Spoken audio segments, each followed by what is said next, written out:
Dans la forêt enchantée, les lutins s'affairaient joyeux. Ils devaient faire le ménage dans leur petite maison, car ils accueillaient la petite fille chaque jour avec joie et empressement. C'était magnifique. La salle à manger, le miroir magique, tout était propre. Ce n'était que 2 pièces, mais c'était vraiment pour lui faire honneur à la petite. La petite fille se trouvait en chemin, et elle marchait, elle marchait, elle marchait. Elle trouvait ça merveilleux d'être libre, d'être enfin sur ses jambes et de pouvoir courir, voler et explorer ce monde merveilleux qu'était la forêt enchantée. Elle se trouvait devant la porte de l'arbre et toqua à la porte. Un des lutins l'accueillit avec bonheur et lui dit « Oh, mais ma petite, comme tu es jolie, viens, nous allons te faire découvrir ton passé et peut-être ton avenir, si tu veux bien le voir en face. » Elle les regarda tous avec joie, et les anges l'accueillèrent eux aussi dans leurs bras. « Tu es superbe, ma petite. Mais pourquoi as-tu souffert si longtemps? Nous ne voulons que t'aider, mais nous n'avons pas su comment le faire, car au début, tu étais très triste, et c'est vraiment très dommage pour toi. Mais ne t'inquiète pas, nous allons te montrer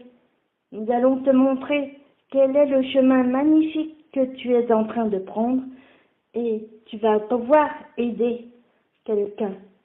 Nous en sommes persuadés. Elle se dirigea aussitôt vers le miroir et on le lui montra. Son enfance difficile, ses parents très gentils. Mais tout cela était du passé. Elle devait avancer. Et elle découvrit avec joie tout ce qui l'emmena vers la jeune femme qu'elle allait devenir. Une très belle jeune femme portant une robe longue, violette. Elle était debout et elle parlait aux anges. « Ça y est, tu es désormais debout, tu es magnifique, ma belle. Tu devras aider ce monde à s'épanouir, à découvrir sa vraie nature, la nature de l'amour. Tu seras celle qui donnera foi et espoir aux autres. Il faut que tu fasses quelque chose. Il faut que tu fasses quelque chose. Tu sais, il y a pas loin de ce bois un lac où se trouve un canard assez particulier. Il n'arrête pas de grommeler. Il est toujours en train de ronchonner. C'est vraiment le pire des canards. On n'a jamais vu ça de notre vie. Il faudrait que tu fasses quelque chose. Ce canard est merveilleux à la base, car il faut que tu saches que c'était un humain. Et oui, il a reçu un mauvais sort, car la fée Morgane en avait assez de voir cet homme lumineux, très lumineux. Cet homme avait des dons particuliers.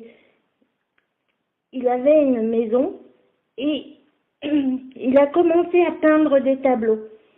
Mais ces tableaux ne plaisaient pas à grand monde, trop lumineux. Et il y avait trop d'amour dans ces tableaux, beaucoup trop. Alors la fée Morgane décida de lui jeter un sort.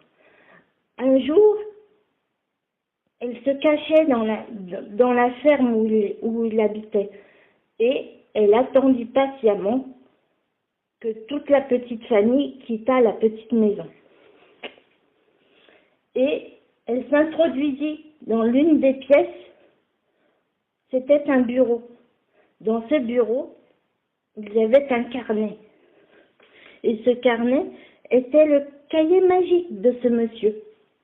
Le cahier magique, très bonne idée. Elle allait verser une potion malfaisante.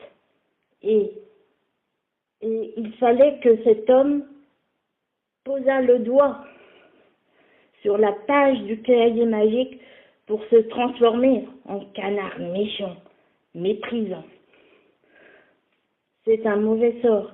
Il faut que tu le sauves de tout cela. Il doit retrouver sa bonté d'âme. C'est un homme exceptionnel. Tu peux l'aider?